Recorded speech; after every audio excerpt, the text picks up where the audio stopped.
So Jewish life vocabulary we talked about at the playground yesterday, but this is a big part of our Hebrew education, which is thinking about why are we teaching Hebrew in the first place? Yes, it's about tefillah and bar and bat mitzvah, but it's also about being just an educated Jew in America. And I really try to articulate that. We are not training people to go live in Israel.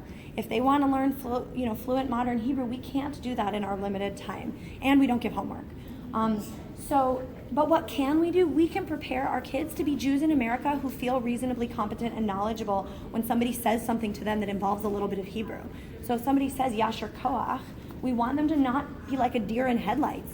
The clergy in my congregation share how sometimes at bar and bat mitzvahs, the clergy will say to the person on the bima, Mazel Tov, like to the parents of the bar mitzvah, and they say Mazel Tov, and then the person says back to them something like Mazel Tov, and it's like the weirdest exchange because you don't reply Mazel Tov to Mazel Tov, like it's just weird, like they don't, like that's what Jewish life vocabulary is about. It's about knowing Hebrew words and phrases and how to use them and having it be part of our vocabulary. Dr. Sarah Benor calls this Jewish English. She's a linguist, a sociolinguist, who says that we have a distinct dialect as American Jews, and she calls it Jewish English, which is that Hebrew and Yiddish phrases are part of our vocabulary. And I won't give Sarah's whole talk right now, but that's part of what we're doing is we're teaching Jewish English. The other thing is that our goal is that we want to integrate these things into our community to the best of our ability. And this is what Dr. Neda Avineri, another scholar who's a sort of sociologist who has studied language and community, calls a meta-linguistic community. In this case, a Hebrew-oriented meta-linguistic community, which is a big word, but what it means is it's a community that is bonded by language, even though most people do not speak the language fluently. She's done a lot of research into Yiddish community stuff in America and these like Yiddish festivals where everyone's all coming because they love Yiddish, but actually very few of the people there speak Yiddish. It's like they're bonded by their love of the language and the connection and these words and phrases and songs, even though that's not the language of their communication. So that's the same of what we're doing with Hebrew. We're creating a community in which Hebrew bonds us as a people. We love it, we feel connected, we do songs and prayers and signs and phrases and all this stuff, even though most of us are not fluent speakers. To that end, part of how we do Jewish life vocabulary, we tried to just give a list to our teachers and do some training about using it.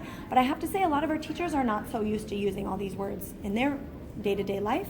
And so I have found in my community it works a lot better that we have a Hebrew letter of the week and we have Jewish life vocabulary of the week. And that way, every week I send to the teachers, okay, this week the letter is bet and the vocabulary week is bavakasha and they should start using it and teach their students. But when I say the letter of the week is bet, I don't mean that they're doing a 45-minute lesson with a workbook on bet.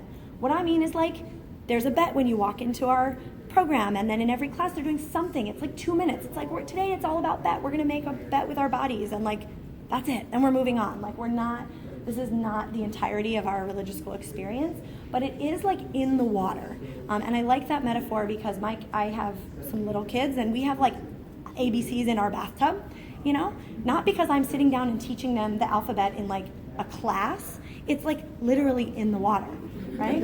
So it's like such a great metaphor. Like we want Hebrew in the water of our programs. We want it around, like in my community we have signs that are labeling things, like there's Hebrew around, they're hearing it, they're seeing it, it's kind of incorporated into what they're doing in these different ways. We send the Hebrew letter of the week and the Jewish life vocabulary of the week in our weekly bulletin so the parents know what it was, so that some of the parents know this stuff and then maybe they can use it and ask their kids about it.